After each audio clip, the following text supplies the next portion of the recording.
two ways that you can distinguish between virtualization. One is private virtualization, wherein you set up a virtualization technology within your environment and you fully control it physically. The other is when you are looking at economies of scale and you look at a third-party provider of virtual services. So let's look at the first aspect, which is the privatization, the private virtual cloud. Now, what happens with a private virtual environment or private virtual cloud is each organization will have their own hardware. So it's like you will have a marketing department virtualization their hardware and finance doing their own.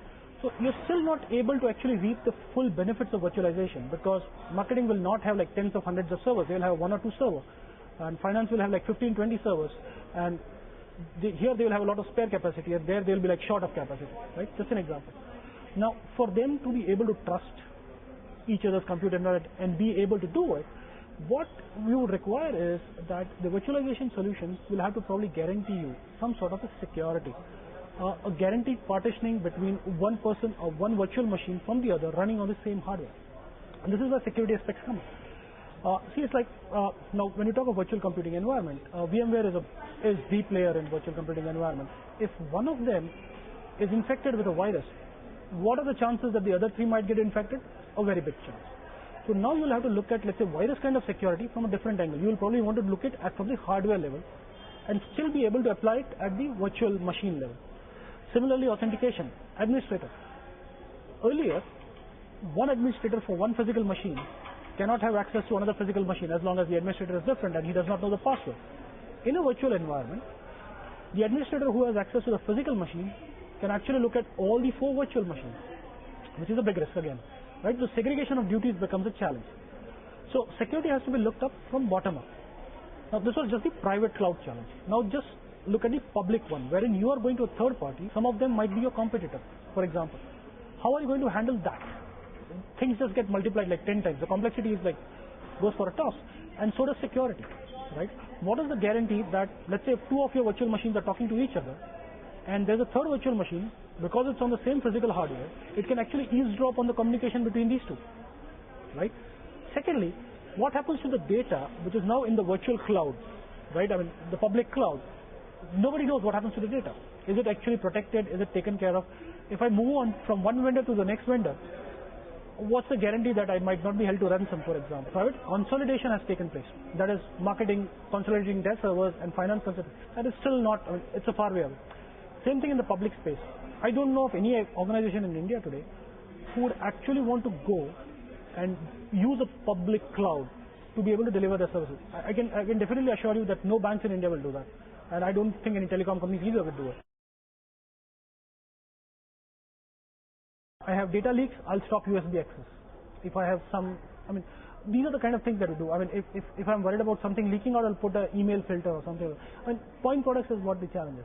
Now, when an organization is thinking of doing this, the first thing that they should actually look at is look at the assets that they have. When I say assets, it's physical assets, data assets, all the intellectual property that they do have. First, the challenge would be to discover all of this, to figure out what all you have. Next would be to classify them, making sure that this is critical, this is not. I mean, to give you another idea, I'm talking of statistics, most organizations will have like petabytes and petabytes of data, but out of which only a few hundred or probably a few terabytes would actually be critical. So what we are saying is that in any given organization, only 3 to 4% of actual data is really high risk. I mean, losing this data can cause a lot of damage. Most of it is medium risk, wherein losing the data will cost you some financially something and reputationally something. The business will actually have to define a policy which says that this is the data. We know that this is the criticality of data. When I say data, it's everything, okay? It includes excesses and everything. How are we going to protect it? So these are the assets and how are you going to protect it? And once you have your business policies defined, you actually, as I said, you would probably use a tool like Archer to input all your policies in there. So let's say if one of the firewall is attacked, and then I move to the next one, and then to the next one, and then to the next one, I actually will have 20 attacks on an organization before the firewall actually figuring out that it's under an attack.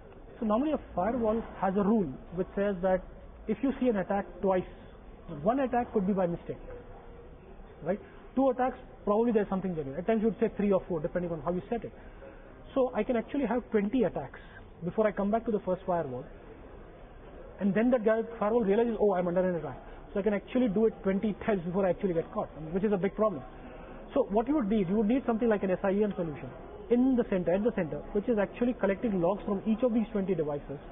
And by the moment you attack the second firewall, this guy will be able to say, it will do correlation, and it will be able to say that, yeah, we are under attack. Now this is the diagnostics piece, right? So just like firewalls, we are also now talking of internal servers. See, we normally have IDSs and IPSs which stop viruses from coming inside the organization. But we also allow our employees to carry laptops out. We also allow them USB sticks access and stuff like that. So what is the chance that somebody took a laptop home, got infected, bought it back, and now is connecting to the network? The firewall, IDS, IPS is useless because they are looking outside, not inside. In fact, now these days there are viruses and Trojans available which can actually subvert an antivirus, right? So how do you handle those? So for these kind of scenarios, again, you'll require something like an SIEM, which is keeping track of the machines.